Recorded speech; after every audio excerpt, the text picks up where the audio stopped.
Kwa sababu wewe si tumepita nyumba ngapi mpaka tukaja kwako baba? Ni kitu ambacho kimetumika, kitu kinachoulizwa. Toa vitu. Mimi kunirekodi hata unisumbui mimi. Najua, wala rekodi mpaka miguuni. Wewe si unawazuia wapangaji waambie ukweli. Wewe nyumba amenunua. Sasa mimi ni wadhulumu nini? Ndio utajua mwenyewe sasa. Sasa nyumba gani? Mimi rekodi mpaka simu zime. Na kuulizaje mimi askari? Wewe unaweza kama nani? Yaani wewe ulipokuwa unauliza mimi askari, wewe askari. Wewe unaweza kama nani? Hao magwanda ubaya. Wewe umekopa mkopo umeshindwa kulipa, unaweza kama nani? Mimi sijakopa. Ulikopa? Mimi sijakopa. Ndio kazi zetu hizo ndio. Nakwambia mimi sijakopa. Ndio kazi zetu sasa hizo. Mimi nimedhamini.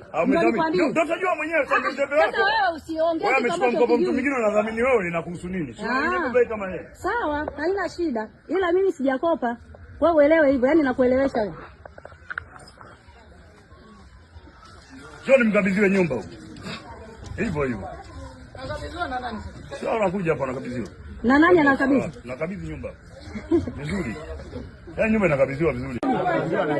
Na mrekodi. Sasa siaache. Siaache kama unaona kurekodi si nini? Unaogopa kumrekodi? Yeye sasa anaogopa kurekodiwa.